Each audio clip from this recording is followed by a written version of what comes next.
Hello students, welcome to our channel student guidelines. तो आज हम लोग देखेंगे हिंदी की कहानी नमक का दरोगा का कुछ एमसीक्यू क्वेश्चन। तो चलिए देखते हैं नमक का दरोगा के कुछ एमसीक्यूज। बहुविकल्पीय प्रश्न जहाँ पे बहुत सारे ऑप्शन दिए रहेंगे, उसमें से हमें आंसर ढूंढना होगा। तो पहला जो प्रश्न है वो क्या है? नमक का दरोगा पाठ के लेखक हैं कौन है? चार ऑप्शन है, कृष्ण चंद्र, शेखर जोशी, जयशंकर प्रसाद और प्रेमचंद। तो इनके नमक का दरोगा का लेखक कौन है? प्रेमचंद। तो हम लोग किसको टिक करेंगे? प्रेमचंद। आगे है, किनके पौ 12 थे? किनके पौ थे? ग्राहकों के, बच्चों के, पतियों के या अधिकारियों के? किसके पौ 12 थे? अधिकारियों के। ठीक है। आगे पूछा गया है, किस ईश्वर प्रदत्त वस्तु का व्यवहार करना निषेध हो गया था? मतलब कौन सी वो वस्तु थी जो भगवान की देन है, ईश्वर प्रदत्त देन है, लेकिन उसको अब सबके लिए इस्तेमाल करना निषेध कर दिया गया था, रोक दिया गया था? जल, वायु, नमक या धरती? ऑप्शन 4 आंसर क्या होगा? नमक। ठीक है, चलिए आगे देखते हैं कुछ प्रश्न। आगे का प्रश्न है, नमक विभाग में दारोगा के पद के लिए कौन ललचाते थे? ऑप्शन है डॉक्टर, इंजीनियर, प्रोफेसर या वकील। तो कौन ललचाते थे? वकील। ठीक है। नमक की कालाबाजारी कौन कर रहा था? वंशीधर, रामदीन, दातादीन या अलोपीदीन? तो कौन कर रहा था कालाबाजारी? अलोपीदीन कर रहा था। नमक विभाग में किसे दारोगा की नौकरी मिली थी? अलोपीदीन को मिली थी, वंशीधर को, बदलू सिंह को या दातादीन को? तो किसको मिला था? वंशीधर को। ठीक है, चलिए आगे के प्रश्नों को देखते हैं। ठीक है, अगला प्रश्न क्या है? किसका लाखों का लेन देन था? क्या सवाल पूछा? लाखों का लेन देन मतलब कौन था जो बहुत सारे पैसों का लेन देन, हेरा फेरी करता था? ठीक है, तो हमने कहानी में पढ़ा है कि कौन करता था। यहाँ पे क्या दिया ऑप्शन? बंशीधर। बंशीधर तो नहीं कर सकता है क्योंकि वो कौन थे? वो तो नायक है कहानी का, दारोगा है, तो मेन कैरेक्टर है, वो नहीं कर सकता है। दूसरा है अलोपीदीन का। ठीक है, सी है माता दीन का और बदलू सिंह का। ये दोनों नहीं है क्योंकि पता है कि वंशीधर के बाद दूसरा कैरेक्टर कौन है? अलोपीदीन। ये दोनों के ऊपर ही कहानी बेस किया गया है। तो बी अलोपीदीन का। किसका लाखों का लेन देन था?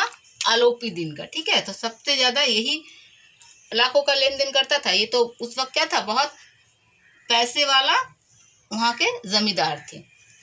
8 नंबर क्या है? दुनिया सोती थी पर दुनिया की डैश दिया हुआ जागती थी। पूछा गया है कि दुनिया, एक लाइन है, एक पंक्ति है आपकी कहानी का। आप कहानी पढ़ेंगे तो देखिएगा, एक पंक्ति दिया गया है। जब अलोपीदीन और वंशीधर के बीच वार्तालाप होता है, उसके बाद का जो पैराग्राफ है उसमें आपका दिया हुआ है, दुनिया सोती थी पर दुनिया की जागती थी। क्या जागती थी? कान, नाक, जीभ या आंख? तो क्या जगती थी? जीभ जगती थी। ठीक है।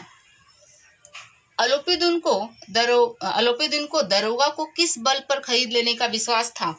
अलोपीदीन चूंकि पैसा वाला आदमी था, जब उसका गाड़ी पकड़ा गया तो उसके लोग उसको जाकर कहते हैं ना कि वंशीधर ने, दरोगा जी ने आपकी गाड़ी को पकड़ लिया है, तो उसको कोई फिक्र नहीं होता है। वो सोचता है ठीक है, पकड़ लिया पकड़ लिया।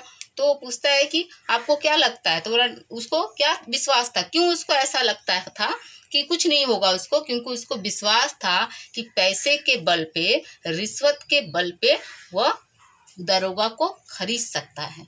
ठीक है, तो ऑप्शन दिया है रिश्वत, बल, छल और संबंध। तो किस पे? रिश्वत पे उसको भरोसा था कि वह आराम से दारोगा को खरीद सकता था, क्योंकि वो एक काम काफी दिनों से कर रहा था। वंशीधर जैसे दारोगा से सामना उसका पहली बार हुआ था अपने जीवन में। ठीक है, तो चलिए आगे के प्रश्नों को देखते हैं। आगे का प्रश्न क्या है?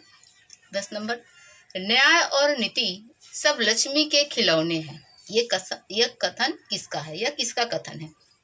ठीक है, जो आपका पंक्ति है, इस पंक्ति से ही आप समझ सकते हैं कि किसका कथन हो सकता है ना? कि न्याय और नीति सब लक्ष्मी के खिलौने। लक्ष्मी मतलब पैसा। तो पैसा का सबसे ज्यादा महत्व इस कहानी में देखते हैं कि जो ये समझता है कि वो लक्ष्मी से, पैसे से सब कुछ कर सकता है, खरीद सकता है, ये किसकी सोच थी? ये हमें पता है कहानी में किसकी सोच रही है। तो ऑप्शन में से हम आराम से पता कर सकते हैं कि किसकी सोच रही है। वंशीधर का?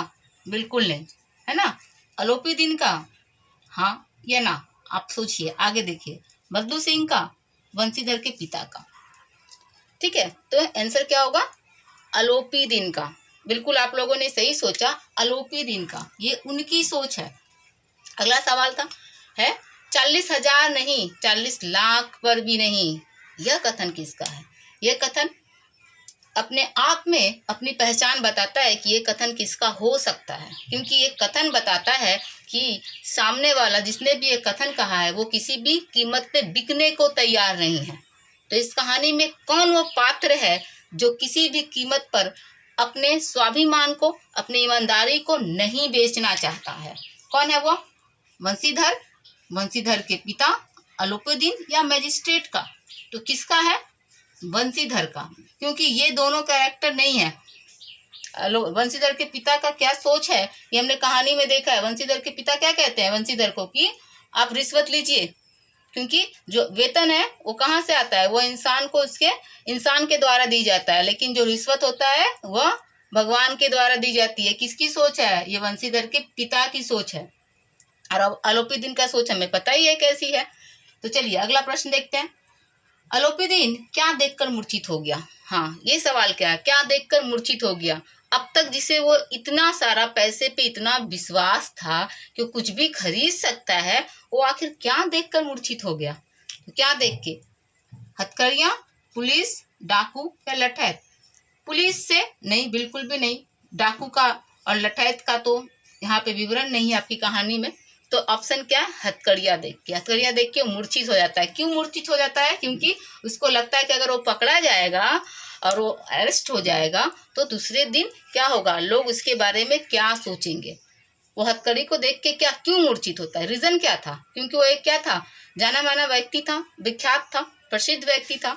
तो वो सोच रहा था कि अगर मैं पकड़ा जाऊंगा तो मेरा सम्मान का क्या होगा, ये सोचता है। सोच के हथकड़ी को देख के वो क्या हो जाता है? मूर्छित हो जाता है, मतलब बेहोश हो जाता है। चलिए आगे के प्रश्नों को देखते हैं।